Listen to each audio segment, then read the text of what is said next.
and I, forgive me, play my part, overturn 2 squad cars. Forgiveness is something Bradley Peters has been seeking for 10 years, a journey he's now put to paper. Reaches against the current to grab my face and scream, "This is an effing riot." 20 years old at the time of the riot, often in trouble with the law, quickly swept up in the moment, he says. There was a young guy that had climbed on top of an outhouse, and then another guy ran and drop-kicked the outhouse, and the guy fell off.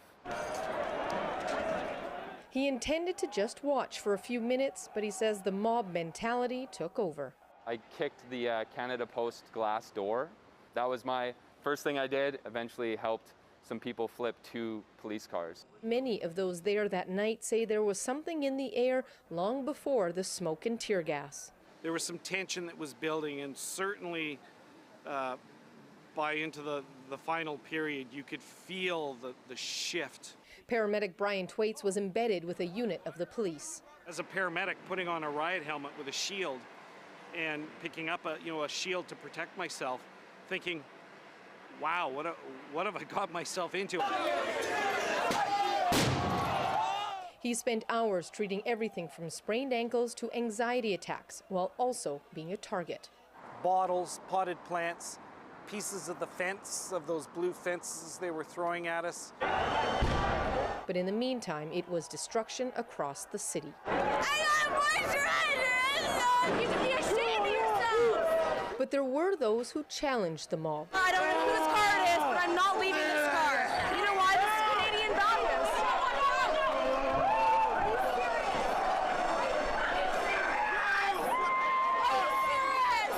What is wrong with people? Not even giving up when challenged with a weapon. I'm 5'2" and 130 pounds. This makes you feel big. Bring it.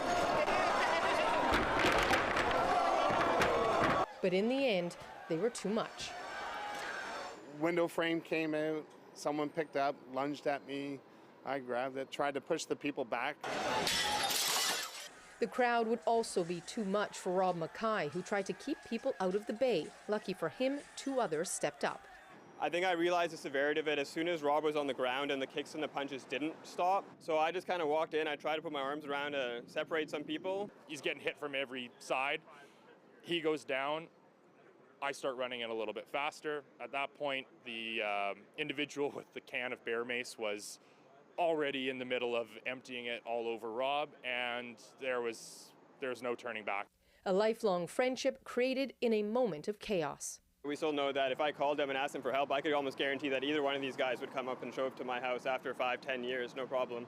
Several men would be convicted for assaulting Mackay. Some of the hundreds of investigations launched and public shaming that followed the riot thanks to the sea of smartphones. They had made a Facebook page showing all the photos of people that were at the riot, and that my photo was on there.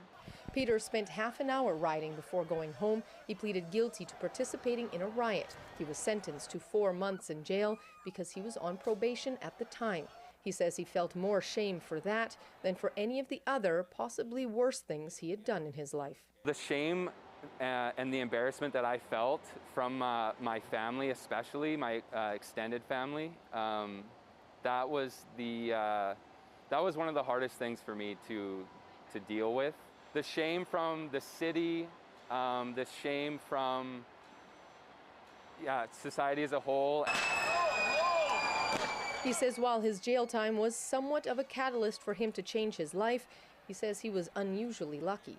For the vast majority of people that go to prison, it's just it's the beginning of an endless cycle of recidivism and violence, and it actually leads to young people getting connected with gangs and drug dealers and criminal records that inhibit you from getting a job, and stigma from your family and friends and society. He was able to get his degree in creative writing from UBC and is working on a book of sonnets about his experiences with the criminal justice system. Forgive me again.